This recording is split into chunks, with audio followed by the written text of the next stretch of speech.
you're trying to grow your business, so you got to do the work that earns the money. Oftentimes people overlook that putting some processes in place or making things more efficient actually makes you more money, because then it builds your time back. That's the one thing you can't buy, right? So if you have that process in place, but you do get that time back, and it is totally worth it if you get a chance. Even just an hour here or there thinking about what those processes are and what those strategic goals are, it really helps.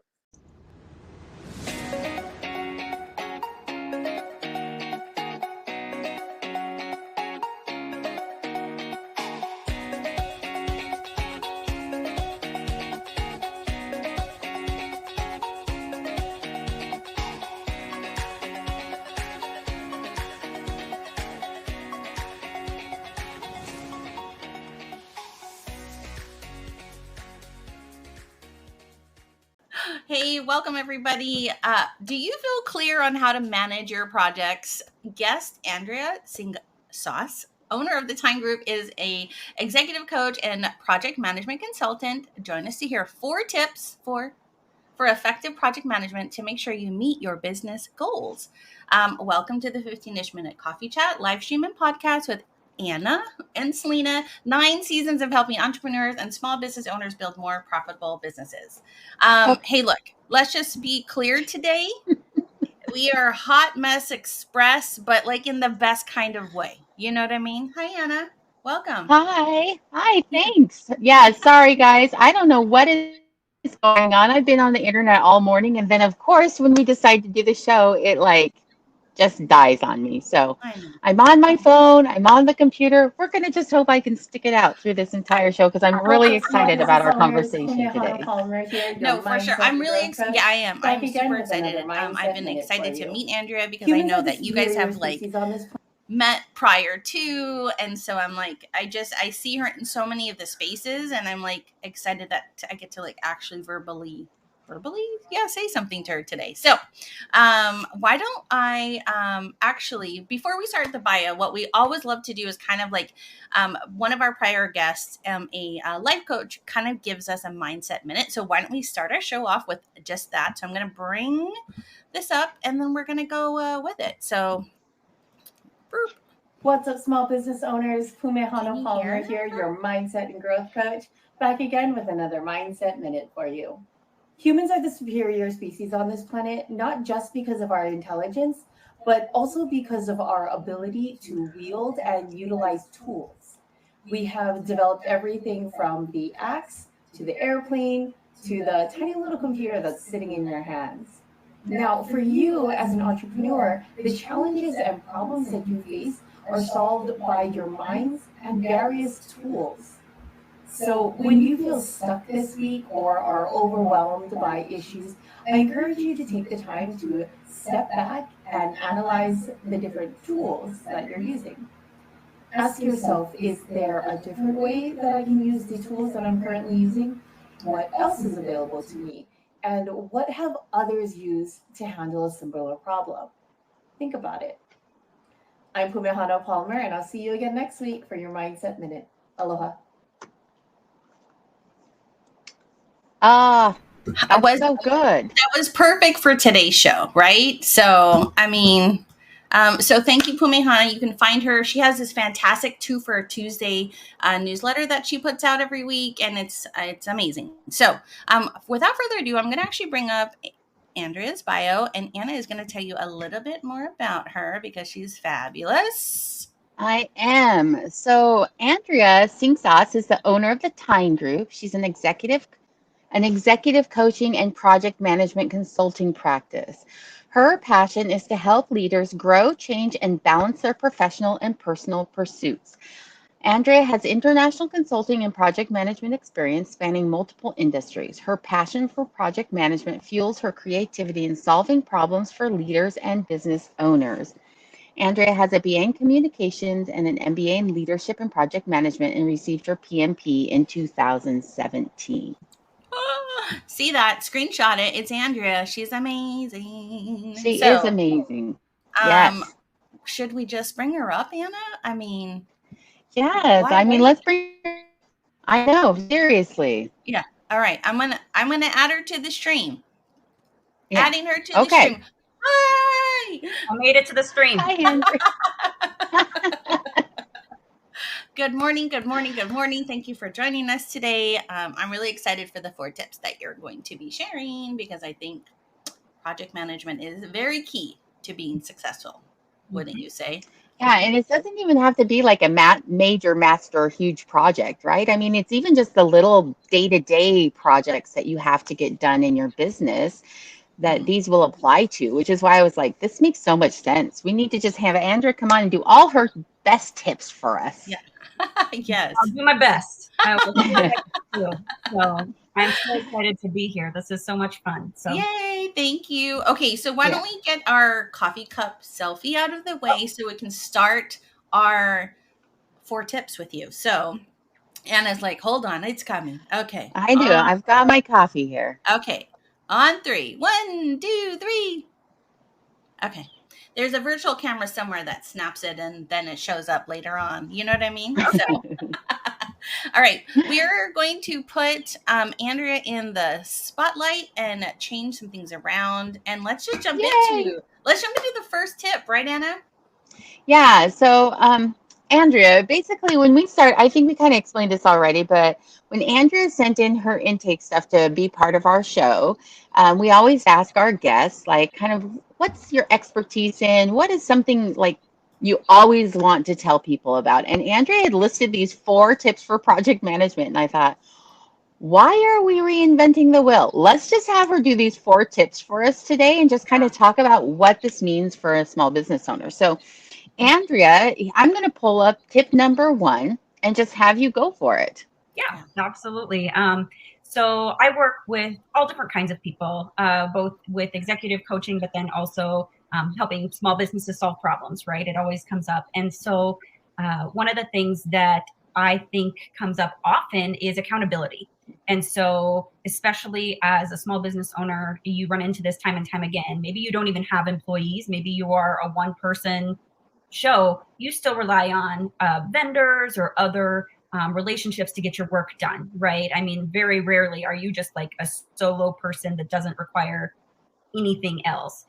So the power of accountability is so huge because if you can't count on somebody to do the job, you're not going to be productive and you're not going to be efficient with your work and moving things forward. That is so true. Yes. I'm going to share something that's so Anna and I, because her mentor in a previous year had shared a tactic for Anna and I to use. And it keeps her and I both accountable for the project that we're working on. And so every week, like literally every week, we go in and we are doing this like method of, it's called start, stop, continue. But it keeps us accountable, and we have it in our tool that we're going to share later on. But we bring over the previous week and we go over it because it keeps us accountable. Because you're right, if you're not accountable to your tasks, I mean, are you even working? Well, and the thing is, different industries look different, right? So probably, I'm guessing what you guys use is similar to like a Kanban board, right? So you can like visually actually see what's the priority now and what's coming up and what might be falling behind, etc. And that's a great way, another great tool for people to use. It can be a series of Post-it notes on the wall, or it can be a digital tool. But all great ways to stay accountable with your team, but also with yourself. Sometimes just having that knowing that you're getting things done, that you can actually visually see it is so important, because otherwise often, especially if you're one person, it's lonely and you don't feel the traction that you're making if you don't actually have a visual in front of you showing that. So true. One of the things I just love that you just said is that it looks different for everyone. So you mentioned Post-its. Selena and I use a Trello board. I mean, we've got everybody has their own vision of what that looks like, and there's no right or wrong way. It really is whatever motivates you and reminds you that these tasks and or projects and or items need to be accomplished at some point. Yeah. I love that. Yeah. And I think too, just keep in mind, like if Post-its had always worked for you in the past, but now you have a geographically separated team, that's probably not going to work. So you have to just remember the seasons for you may change, and that might require updated tools. Yeah. I think Also, that's smart. Yeah. Like all these extra little nuggets. We're I know. on 4 tips already. You guys are, I know. I'm like, you guys are getting bonuses. All right. It's going to be fun. Okay. Let's move on to the next tip because we might spill more of the tips. So Okay. what is All our right. second tip there, Andrea? All right. Clarity is often best found through someone else's perspective. And so this, again, I find time and time again with my clients is I have the 10,000 foot view, right? I'm not down in the weeds. I am not doing the daily grind. I get to see what's actually happening, and I get to see more of the strategic view sometimes. And that is so helpful. I'm not saying that you have to hire a coach. I mean, I'm available, but if you have a friend or a business buddy or somebody that is in a similar field or another solopreneur doing it on their own, bounce ideas off them and ask for perspectives, because often you can really get caught up and stuck on something that may just be a stumbling block. It might not be a full barrier. And so ask for that perspective from somebody else because it's so easy to just get hung up on that one detail when really so many other things are going well. And that leads to discouragement and then just kind of puts a full stop on whatever the project or task might be. Oh, yes. Can I tell you who I've learned that is? Anna is a good question clarity person. And before I used to be like, I'll figure it out after. But now I realize in all of the time working with Anna that it is you have to ask that question to clarify. Did you understand it? Or did they say how, like you just said, did they present their task or whatever in a way that you understood? And if there's no clarity and if there's not a question that is answered, you go and spend wasted time on something that is not the way that it was supposed to be. Yep. So so Anna, first of all, thank you for making me realize asking the questions are very important. And it doesn't make you look weak, or it does, you know what I mean? I think there's this thing that if you don't understand it, you're not, I don't know. But I mean, on the flip side, but I think there's a perception, right? If you don't understand it, then you weren't listening, or you weren't. But it's not always your issue that's causing the lack of communication, right? And even if it is, it doesn't matter. It's more important that you understand what the end goal is instead of working and spending all your effort towards something that ultimately isn't going to take you where you want to be. Yeah. Right. And I think the other thing too is there are so many different ways to solve problems or issues as they come up. And just because you have one project in mind doesn't mean there aren't 10 different ways to get from point A to point B. And the steps can look different and they can accommodate whatever size of team you might have or resources you might have. So that's the other thing to keep in mind is you're not asking questions because you don't know. You're asking questions there because there are opportunities that you might not have thought of yet. I always say, like, these are like t-shirt worthy things. Like, you know what I mean? Like, taking notes. I got a recording going. I'm going back to that, Andrea. And we're definitely, I feel like we're like next year, we should just open a shop of like best things our guests have said, like pick the shirt you want, Some sweet swag too. Yeah. I do love what Pam had just said, right? Like it went, ask your biz friend, like you said, if you're a solopreneur and there is nobody that is looking for perspective but yourself, making sure what you are wanting to build or do makes sense, right? If somebody was there. So thank you, Pam, for that comment. That was a great one. And I agree too. She said something about a coach having that accountability. Yeah. And one of a really good book is called The Trusted Advisor. And there are a lot of really intense executives that do have somebody in their corner that is just there, not necessarily for coaching, but is that trusted advisor, that voice of reason for them.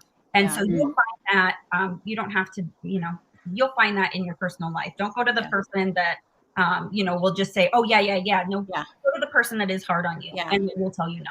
Right. Yeah. Like your mom, they love you. So they might be a little biased and not give you the actual feedback you need. Right. So.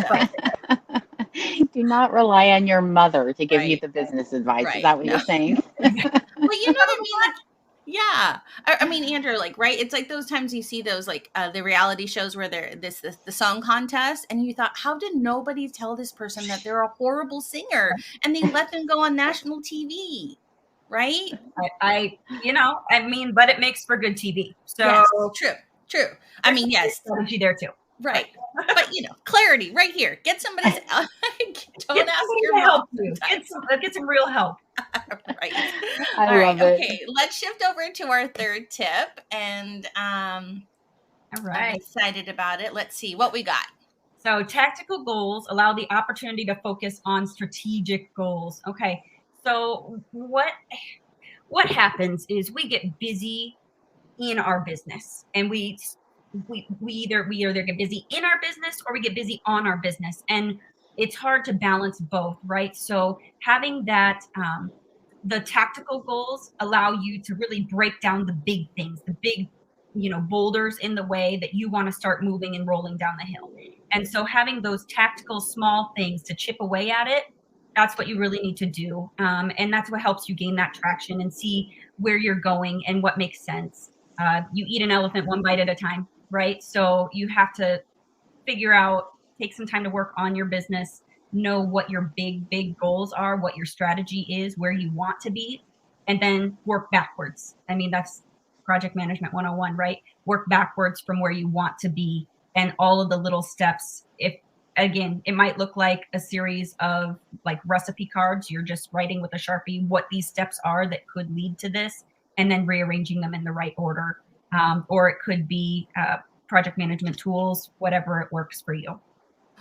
Okay, I have Yeah. to just say that's such a truth. Like, so I, I use Dubsado to like invoice my clients, and they have a client portal that they can check on all the things.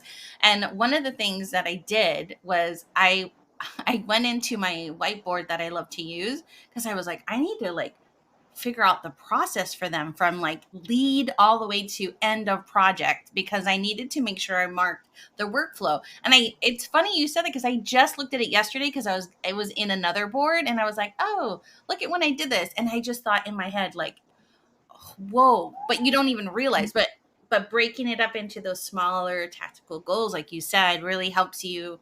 And I did move. I'm like, oh, I don't like this process right here for them. I want to move it to here, so. Right.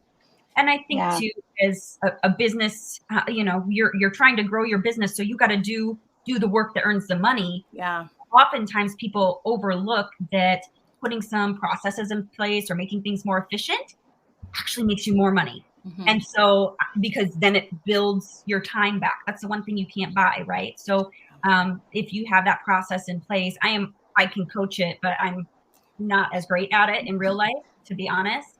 But you do get that time back, and it is totally worth it if you get a chance. Even just an hour here or there, thinking about what those processes are and what those strategic goals are, it really helps. Yeah. Oh, So gosh. can I just throw out there, like, I feel like tip number 2 and tip number 3 are really intimately tied, because a lot of times we're really good at one or the other, the detail stuff or the big picture thinking as entrepreneurs. A lot of us like to stay up on that high level, but getting into the weeds is like, this makes me tired. And other people have a hard time with the big vision, but love the processes and the automations that you can put into place to create these, create your business. Yeah. And so I feel like having, if you tie number 2, right, somebody else's perspective to help kind of keep you in check. Like, is this important? Really important to reach where you're trying to go? Or are you just spending your time on something that is nice to have, but maybe not a top priority right now? And so I feel like these two are so intimately connected for entrepreneurs, especially because and if a solopreneur, especially, right? Because if you're all by yourself, having that person to bounce those ideas off of and say, am I going on the right track?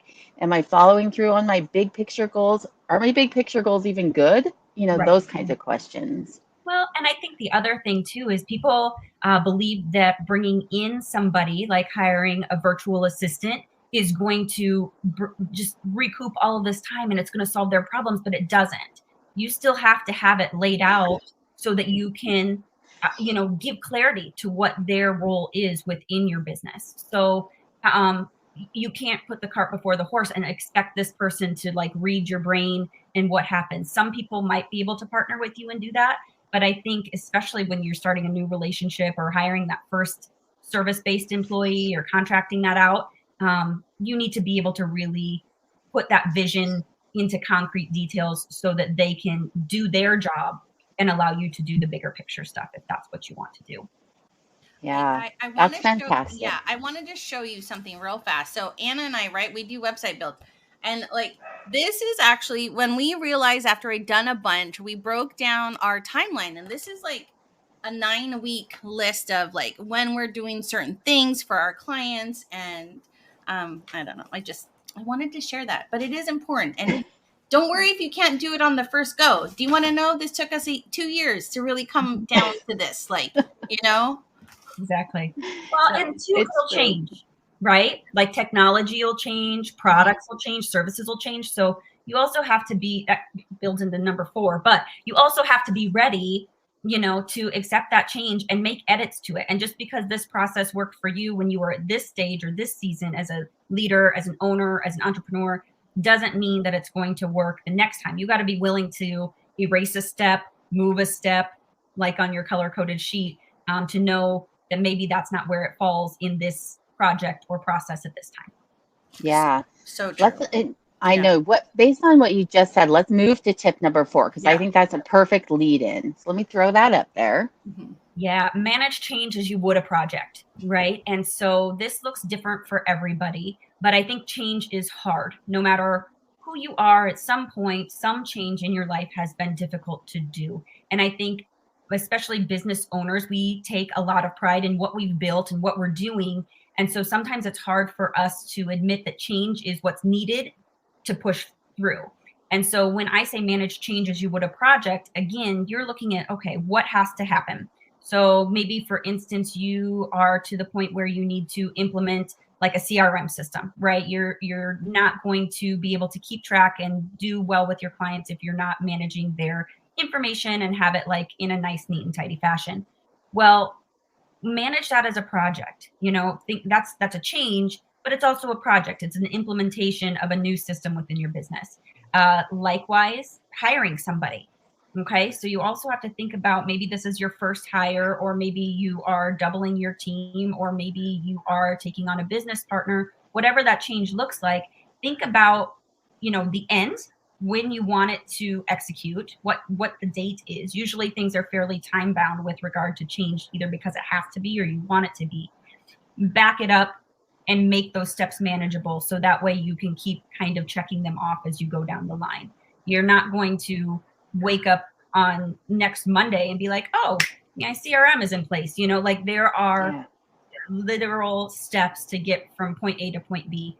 And just thinking about that and breaking it down is really important. And just knowing that change, it's like starting a new workout routine, right? It's going to be weird. You're going to be a little sore. You might not want to do it every day, but it's really important to have that, I can't think of the word, that wherewithal to actually put one foot in front of the other and just get out the door and do it. Yeah. I've been on, before I ran my own business, I was in the restaurant industry for 20 years and was part of many different managerial teams, because we went through, in that many years, many different leaders, right? And so each leader ran our team differently. And I think just what you say in like managing change, was really interesting to see, because you would see some leaders that were like, they did not like change. They were very routine, and how it would actually like permeate out to his team to like implement the day, and then the ones that were very flexible. And not saying that one is better than the other, but I think the one that is a little flexible, like you said, and can manage change, that will always come into your business. Always. And I think too, this is kind of an extra nugget, as a leader, how you perceive the change is what you will reflect back out to your team, your vendors, whoever it is. Mm-hmm. If you see it as this major, pain point and something super hard, then that's going to be reflected off of just who you are and how you speak about it, whether you want it to be or not. So that's something too to kind of keep in mind. That's a whole nother topic. Yeah, that's a whole nother. We're gonna have you back on, and we'll just talk about that. You know what I mean? Also, t-shirt noteworthy. Right? Exactly. I was gonna say, like, it's really funny because it's like these tips are building on each other, right? So what I hear you saying about change is you have to have that big strategic goal that's happening with the change, but then you also have to have those small to-do list processes that are going to make you successful in whatever that change is going to be. So it's like tips 1 through 4. It's like you just got to go every time something new is coming in, start with 1 and make your way up to number 4, and then you're going to be successful at creating this really successful, like a process that's going to work well and propel your business forward, hopefully into profitability, right? Because that's what we're all looking for in that sense. And I think it's interesting to look at, I look at a lot of things from a project management perspective because that's how I was trained. That's what my certification is. But it's funny how much overlap there is and how you just say one thing and it's like a light bulb for a business owner, oh, and then it just makes it a lot easier. And I think, I don't know, it works out well for me. Obviously, I'm happy to do it, happy to be that voice, to advocate for the project and that, because that's how my brain works. But also it doesn't work for everybody that way. So I think if you have a process, if you have clear steps like this, sometimes it's a lot easier to take on that change or that project or that next big thing if you have an executable path. Yeah. No, I'm all for you, Andrea. Like, I'm all for you. All for you in providing that to a client. I mean, I have a client that once a year they have a consultant come in with their whole team, and it allows the team to zoom out, out of their departments, out of their, what they do, and really get, like you said, a shift in perspective on the project, which is what they do at the restaurant. So sorry, Anne, I think I cut you off, but it was just so so many things relate into a onepreneur all the way to, a corporate entity that has many people. I think just based on that same thing, Selena, I love to remind small business owners and solopreneurs that just because you're a solo person or a 2-man team does not mean these same things will not help you, right? You don't have to be a giant corporation. All of these 4 tips, like Selena said, they work from the solopreneur all the way up to the massive corporation. And so finding that process, the way that it's going to work within your company, your business, your venture, whatever it is you want to call it, is so important. And it's going to change over time. I mean, the way I do things now versus when I first started. Selena and I have this joke, right? Like, I was still stuck back in word art, back before, because I'd always done things the same way. I'd worked for the same company for a number of years, and we had the same things over and over again. And then I met Selena, and she's all about new tech, and I'm like, wait, whoa, hold on, that's weird. I don't know what to do with that. And now she's a pro at all these new things that I had introduced her to. But that just goes back to your point, right, Andrea, of bringing somebody different in to see. And my head is like, when you're like, that person's like, okay, my job is I'm going to dig a hole and I'm going to go down and down. And you're so focused on this task, you don't see things happening up above, right? And that's what you provide, is coming in and saying, hey, I'm looking outside of the hole that you're digging in. I mean, no pun intended with the hole, like I'm digging my hole. But, Andrea comes in and says, hey, did you know that all this dirt up here, you could do this with it and stop building there, but make some money with this dirt and sell it in this way? You know what I mean? I mean, that's what an outside perspective provides, is a different take on the project. And just to kind of tie into that, at this point, I'm going to just encourage anybody listening today that isn't part of some community, team working effort, some community where you feel comfortable sharing ideas, asking questions. You need to find your space for that. Yeah. Like, I know Andrea because of the Association of Military Spouse Entrepreneurs, AMSE, right? And that's how we all met. is through that organization. That's how we found out Andrea's an expert at what she does. She gives great advice. She throws out tips for people, right? And it's kind of that share space. And so, especially when you're a small business owner or an entrepreneur, just having that zone of genius where other people are good at things that maybe you're not so good at. I mean, I'm the first to admit there's lots of things I am not so good at. And I really appreciate other people willing to like provide that kind of like support.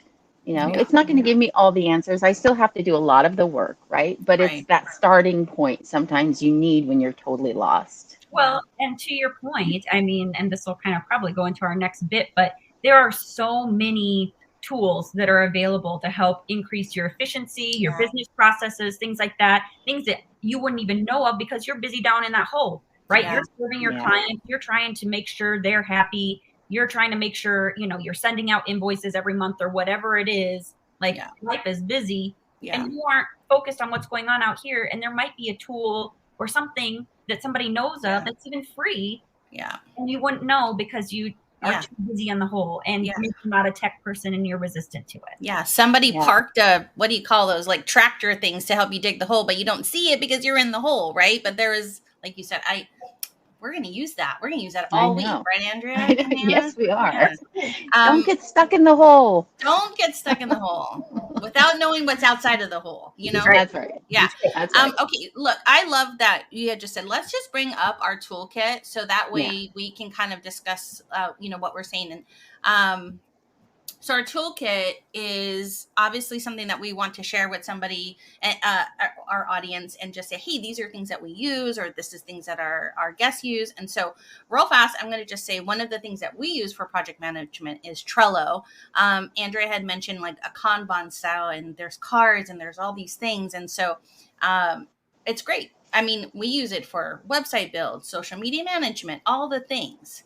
And I'm going to kind of have Andrea kind of talk about the one that she uses. So go ahead, Andrea. Yeah. So I have been brought in at all different varieties of organizations with different levels of organization as to how they approach projects. And so I'm often asked what my favorite tool is. I feel comfortable with Asana. It like just flows right into Slack and all different kinds of things. So it is chef's kiss for me. I really enjoy it. But I've also worked with Trello. I've worked with so many other things, Microsoft Project. It just depends on who you are and how you think about projects that works best for you. So I've worked with engineers a lot, and they really like Gantt charts to see like how all of these things, kind of like your little chart, how all of these tasks stack up and how the time aligns and how things are related to one another. I've worked with creatives within the agency space, and theirs was a lot more like, okay, here are the manageable tasks. You just assign out said creative task and let them stay in their lane. They don't want to be bothered a lot with how it looks. But I think it's all really important, no matter what tool you use. Like I said, I like Asana. It's online. It just perfect. But think about who you're working with or what you want to do. Again, begin with the end in mind if you can, and don't be afraid to try out new stuff. A lot of these things have like freemium options or low cost options, and there are some that are free. Also, don't underestimate the power of a good informative YouTube video if you're a little bit overwhelmed when you open it up. That's one thing that I think is really overlooked sometimes when you're trying to find out something new. There's not just one way to use all these tools. You can figure out a way that really works well for you. And if you're not quite there yet, that's okay. You know, like just remember that it's okay if you're not ready to take on a whole software just yet. But it might be helpful in the long run, depending on how you're growing and scaling.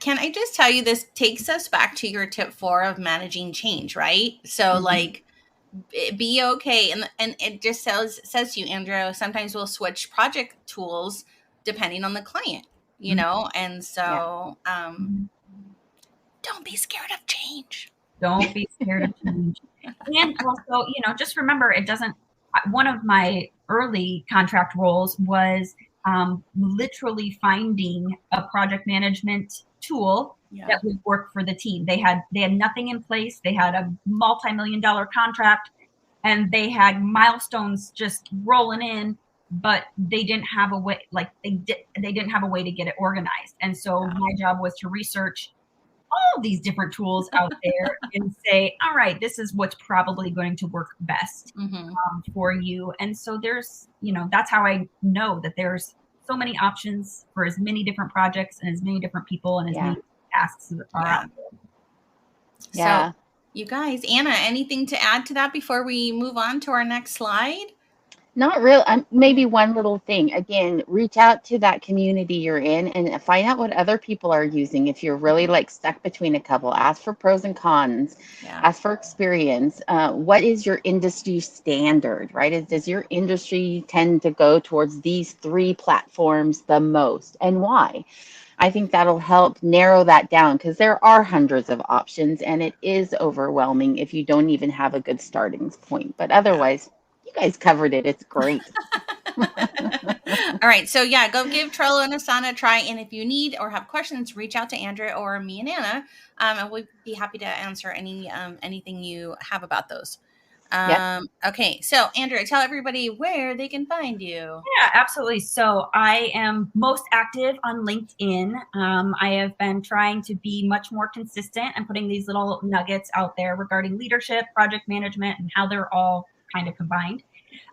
So find me on LinkedIn, but I also have a website, and I also have kind of the same content rolled over onto Facebook too, if you're not on LinkedIn, for what I do in relation to my job, but then also just some of my advocacy work as well. Andrea and I were just chatting about one of her recent posts and just about I mean, that would be actually another show, because I really loved our conversation about it prior to coming on. But go connect with Andrea. You can find her in these places.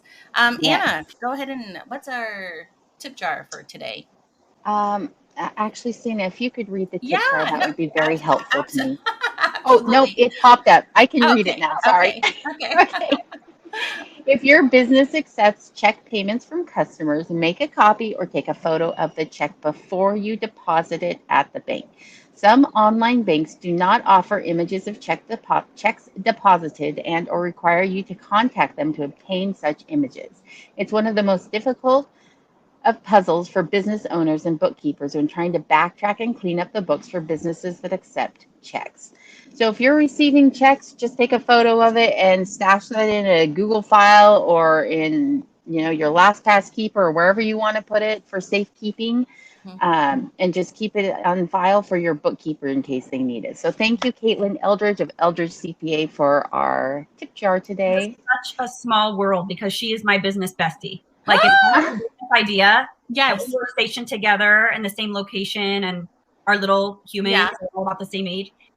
So she is my go-to person. I love that. Yeah. So that's so cool. She's my CPA, and I would be so lost without her. So yes, I love Caitlin. So brilliant. Yes. And again, this is a project of keeping all your receipts and stuff together. So when you have to give it to a CPA, or when you're managing it yourself at the end, you're not like, maybe call Andrea to help you get a system set up for that. Yeah, exactly. So,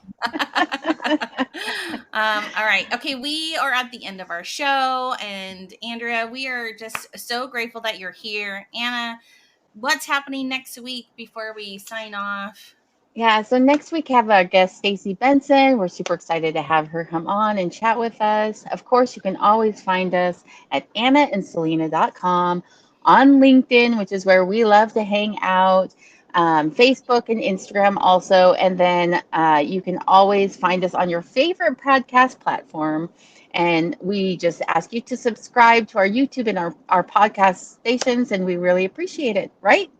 Yeah. Hey, look, we're trying really hard. We're super close. We just need 10 more people to get us to 100 subscribers, so we can then customize our YouTube link. So put the word out, people. Just 10 people. 10 accounts need to just subscribe and get us to 100. So yes. Help some fellow entrepreneurs out, if you don't mind. That's right. Okay. Andrea, thank you so much. Yes. I think these are fantastic tips. And I think, look, if anybody is looking for somebody, that's your girl right there. To help you get just kind of systems in place or organization with your projects. Absolutely. So go look it up. We'll have our blog post up. It's up today. We'll have all the links. So that way, if you forget, just head over to annaandselena.com. You'll find Andrea's post already there with all of her links. So, you know, that's that.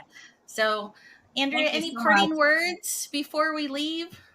I don't think so. I mean, I would definitely love to do this again, and I'm looking forward to all the new gear you guys have out with all these little nuggets of knowledge on them. I know, I'm telling you, you'll be one of the first. We're gonna kind of create a little Trello board that says T-shirt quotes for the store. You know what I mean? Yeah. So then another one that says build a store. Yes. Definitely two very different projects, right? Easy to get the quotes. Build the store is a very different thing. So that's hysterical. Find somebody to help with that. That one doesn't sound as fun. Hi, Andrea. There's a spot on our Trello board just waiting for you to come over. Will do. Anytime. All right. Okay, Anna, have a safe travel back to Texas. Andrea, thank you so much again. And yes, thank you, everyone. Have a wonderful day managing all your projects. Yes. Bye. Bye.